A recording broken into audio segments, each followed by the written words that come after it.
Hello. और आज के इस बेहद खास नॉलेज राउंडअप में सभी का स्वागत है। आज के इस डीप डाइव एक्सप्लेनर में हम ढेर सारी नई और काफी इंपॉर्टेंट जानकारियों को डिकोड करने वाले हैं। हमारा मकसद बस एक है, कठिन से कठिन टॉपिक को बिल्कुल सिंपल, क्लियर और काफी दिलचस्प बना देना। तो बिना किसी देरी के चलिए शुरू करते हैं। आज का हमारा एजेंडा एकदम सेट है। सबसे पहले बात करेंगे बीमारियों और उनके पैथोजेंस की, फिर चलेंगे ग्लोबल प्लेटफॉर्म्स और एग्रीमेंट्स की तरफ। तीसरा टॉपिक होगा इंफ्रास्ट्रक्चर और डिफेंस टेक्नोलॉजी, और आखिर में कवर करेंगे कुछ अहम हेल्थ और एनवायरनमेंट इनिशिएटिव्स। तो बायोलॉजी के बेसिक कॉन्सेप्ट से लेकर दुनिया भर की करंट अफेयर्स तक सब कुछ कवर होने वाला है। तो चलिए सीधे हमारे पहले सेक्शन में डाइव करते हैं, बीमारियां और उनके रोगजनक। शुरुआत करते हैं बायोलॉजी और ह्यूमन हेल्थ के कुछ ऐसे बेसिक फंडामेंटल्स से जो एग्जाम्स और जनरल नॉलेज दोनों के लिए बहुत क्रूशियल होते हैं। अब देखिए, बैक्टीरियल डिजीज यानी जीवाणुओं से होने वाली बीमारियों की लिस्ट काफी लंबी होती है, राइट? इसे रटने के बजाय बस इस कमाल की ट्रिक पर गौर कीजिए। पंडित का टिक न्यू है सगी बैक्टीरिया। सुनने में थोड़ा फनी है लेकिन बहुत काम का है। यहाँ प से प्लेग, डी से डिप्थीरिया, त से तपेदिक या टीबी और इसी तरह बाकी बीमारियां जैसे काली खांसी, टिटेनस, निमोनिया और हेजा इसमें छिप गई हैं। बस इस एक लाइन से पूरा का पूरा बैक्टीरियल डिजीज का चार्ट हमेशा के लिए दिमाग में लॉक हो जाता है। खैर, अब बात करते हैं वायरस यानी विषाणु से होने वाली बीमारियों की। यहाँ कॉग्निटिव ओवरलोड से बचने के लिए हमारे पास एक और जबरदस्त ट्रिक है। रचना हमें पानी दो जरा सा, ये ले विस्पी। है ना मजेदार?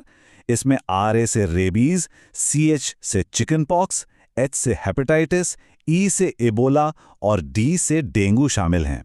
मतलब इतने हेवी टॉपिक्स का रिवीजन एकदम आसान और फन बन जाता है। और हाँ, इन ट्रिक्स के सिलसिले को पूरा करते हैं। प्रोटोजोआ के लिए बस इतना याद रखना है, पापा काम पे सोते हैं। इसके अंदर पायरिया, कालाजार, मलेरिया और मिद्रा रोग यानी स्लीपिंग सिकनेस आ जाते हैं। वहीं फंगस के लिए थोड़ा अजीब लेकिन एकदम सॉलिड फॉर्मूला है, काला गंजा दामाद खाए फ्रूट। इससे ब्लैक फंगस, गंजापन, दाद और एथलीट फुट चुटकियों में याद हो जाते हैं। चलिए अब इन आम बीमारियों से थोड़ा आगे बढ़कर कुछ जेनेटिक रोगों की बात करते हैं। यहाँ क्रोमोसोम यानी गुणसूत्रों का पूरा गणित वाकई बहुत इंटरेस्टिंग है। नॉर्मली हम इंसानों में 46 क्रोमोसोम होते हैं, राइट?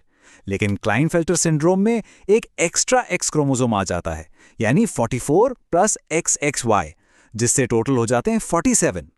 इसके बिल्कुल उलट टर्नर सिंड्रोम में एक एक्स क्रोमोसोम गायब हो जाता है, यानी 44 प्लस XO, जिससे गिनती सिर्फ 45 रह जाती है।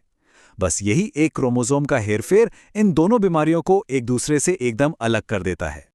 तो बायोलॉजी और हेल्थ साइंस की इस डीप अंडरस्टैंडिंग के बाद एक बड़ा सवाल मन में आता है, आखिर माइक्रोस्कोप के बाहर इस वक्त ग्लोबल लेवल और डिप्लोमेसी की दुनिया में क्या पक रहा है। चलिए अब अपना फोकस दुनिया के इस बड़े नक्शे पर शिफ्ट करते हैं।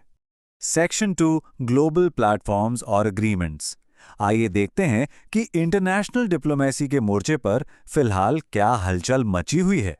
इंटरनेशनल लेवल पर अभी कई सारे इंपॉर्टेंट डेवलपमेंट्स एक साथ हो रहे हैं। सबसे पहले न्यूयॉर्क में UN फोरम ऑन फॉरेस्ट का 21वां एडिशन आयोजित हुआ है। दूसरी तरफ भारत अब कॉमन क्राइटेरिया डेवलपमेंट बोर्ड को चेयर कर रहा है, जो असल में क्रॉस बॉर्डर IT प्रोडक्ट्स की ऑथेंटिसिटी चेक करता है। और ये देखिए कि ग्लोबल ट्रेड में भारत कैसे अपनी पकड़ मजबूत कर रहा है। ताइवान का CTBC बैंक अब गुजरात की गिफ्ट सिटी में अपनी पहली ब्रांच खोल रहा है। और तो और भारत ने पहली बार सऊदी अरब और UAE को लीगल तरीके से बेशकीमती अगरवुड का एक्सपोर्ट भी किया है। ये काफ़ी बड़ा कदम है। और अब आते हैं सेक्शन 3 पर, इंफ्रास्ट्रक्चर और डिफेंस टेक्नोलॉजी। ग्लोबल स्टेज से अब सीधे अपने देश के अंदर चलते हैं, जहां कुछ बहुत ही मैसिव स्केल के प्रोजेक्ट्स आकार ले रहे हैं। स्क्रीन पर दिख रहा ये नंबर देखिए, 15,803 करोड़ रुपए। ये सच में कोई छोटा मोटा अमाउंट नहीं है। ये पूरा का पूरा बजट आंध्र प्रदेश में एडवांस मीडियम कॉम्बैट एयरक्राफ्ट यानी AMCA प्रोग्राम के लिए अलॉट किया गया है। ये साफ दिखाता है कि डिफेंस सेक्टर में हम कितने बड़े लेवल पर आगे बढ़ रहे हैं। अब आप सोच रहे होंगे कि इतना बड़ा बजट आखिर जा कहाँ रहा है, तो इसका मेन टारगेट है 5th जनरेशन के ऐसे स्टेल्थ लड़ाकू विमान तैयार करना जो दुश्मन के रडार को भी चकमा दे सके। सबसे बढ़िया बात यह है कि ये फैसिलिटी ना सिर्फ हमारी इंडिजिनस एरोस्पेस और डिफेंस कैपेसिटी को बूस्ट करेगी, बल्कि इससे करीब 7,500 लोगों के लिए सीधा रोजगार भी पैदा होगा। मतलब सिक्योरिटी के साथ साथ एम्प्लॉयमेंट भी। चलिए बात करते हैं एनर्जी सिक्योरिटी की। Middle east India deep water pipeline Oman से लेकर सीधे गुजरात तक नेचुरल गैस लेकर आएगी। अब इसका स्ट्रेटेजिक एंगल समझना बहुत ज़रूरी है। देखिए, भारत अपनी 85% एनर्जी ज़रूरतों के लिए इंपोर्ट पर डिपेंडेंट है, जो अक्सर होर्मुज स्ट्रेट जैसे सेंसिटिव रास्तों से होकर आता है। तो ये डीप वाटर पाइपलाइन उस पूरे रिस्की रूट को ही बाईपास कर देगी, ताकि फ्यूचर में हमें कभी एनर्जी क्राइसिस का सामना ना करना पड़े। और इस प्रोजेक्ट का स्केल तो देखिए, पूरे 2000 किलोमीटर।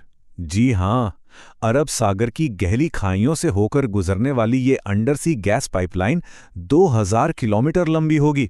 इमेजिन करके देखिए, समंदर के नीचे इतना बड़ा इंफ्रास्ट्रक्चर जो लगातार नेचुरल गैस की सप्लाई की गारंटी देगा।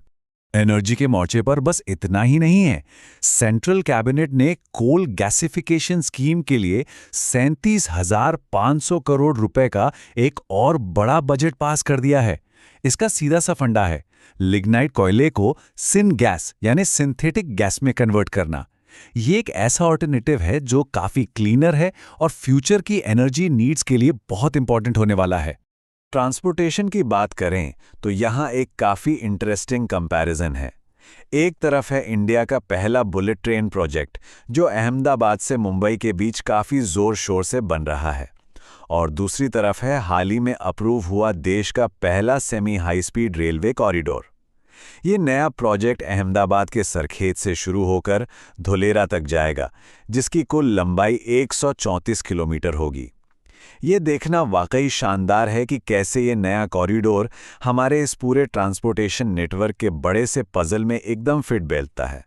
खैर, अब बढ़ते हैं हमारे आखिरी हिस्से की तरफ, सेक्शन 4, स्वास्थ्य और पर्यावरण पहल। यहाँ हमारा पूरा फोकस होगा देश में चल रहे सस्टेनेबिलिटी एफर्ट्स और कुछ बहुत बड़े मेडिकल ब्रेकथ्रूज पर। हेल्थ सेक्टर से ये एक बहुत ही बड़ी और रेवोल्यूशनरी खबर है। डोनेरेमैब, ये अल्जाइमर डिजीज के लिए इंडिया में लॉन्च हुई अपनी तरह की पहली मेडिकल ड्रग है। अब ध्यान रखिए, अल्जाइमर कोई नॉर्मल भूलने की बीमारी नहीं है, ये एक सीरियस न्यूरो डिजेनरेटिव बीमारी है। ये नई दवा असल में ब्रेन में इकट्ठा होने वाले प्लैक नाम के प्रोटीन को डिसॉल्व कर देती है। इससे होता यह है कि बीमारी के बढ़ने की स्पीड काफ़ी हद तक स्लो हो जाती है। ये अपने आप में एक बहुत बड़ा गेम चेंजर है। अब अगर एनवायरनमेंट की बात करें तो इलेक्ट्रिक व्हीकल्स यानी ईवी को बढ़ावा देना आज के टाइम की ज़रूरत है। लेकिन सबसे बड़ी प्रॉब्लम क्या है? चार्जिंग स्टेशंस की कमी। इसी प्रॉब्लम को टैकल करने के लिए भारी उद्योग मंत्रालय ने यूनिफाइड भारत ई चार्ज प्लेटफॉर्म लॉन्च किया है। भेल का डेवलप किया हुआ ये platform PM E drive scheme के तहत काम करेगा। इसका सीधा सा गोल है पूरे देश के ईवी चार्जिंग नेटवर्क को एक ही प्लेटफॉर्म पर जोड़ना, ताकि इंफ्रास्ट्रक्चर का ये गैप हमेशा के लिए खत्म हो सके। और फ्यूल बचाने के लिए दिल्ली सरकार का एक नया कैंपेन भी चर्चा में है, मेरा भारत मेरा योगदान। इस पूरे इनिशिएटिव का एक ही मेन ऑब्जेक्टिव है, फ्यूल कंजर्वेशन और एनवायरनमेंट प्रोटेक्शन। इसमें हफ्ते में 2 दिन वर्क फ्रॉम होम और सरकारी मीटिंग्स को 50% तक ऑनलाइन शिफ्ट करने का टारगेट सेट किया गया है। आइडिया बड़ा सिंपल है, सड़कों पर गाड़ियां कम होंगी तो फ्यूल भी बचेगा और पोल्यूशन लेवल भी अपने आप डाउन आ जाएगा। तो चलिए, आज हमने बायोलॉजी के बेसिक फंडामेंटल से लेकर ग्लोबल डिप्लोमेसी, हैवीवेट डिफेंस और एनर्जी प्रोजेक्ट्स और फाइनली हेल्थ और एनवायरनमेंट से जुड़े इनिशिएटिव्स को काफ़ी डिटेल में डिकोड किया। लेकिन जाते जाते एक सोचने वाली बात, इंफ्रास्ट्रक्चर डेवलपमेंट, नई डिफेंस टेक और इन कमाल के हेल्थ इनिशिएटिव्स का ये जो पावरफुल कॉम्बिनेशन बन रहा है, ये आने वाले दशक में हमारे देश के फ्यूचर को किस तरह शेप करने वाला है, इस पर ज़रूर सोचिएगा। आज के इस एक्सप्लेनर में हमारे साथ जुड़ने के लिए बहुत बहुत शुक्रिया। मिलते हैं अगले सेशन में कुछ और नए और इंटरेस्टिंग टॉपिक्स के साथ। वीडियो को लाइक करें, चैनल को सब्सक्राइब करें। वीडियो अच्छा लगा हो तो कमेंट जरूर करें। धन्यवाद। जय हिंद, जय भारत।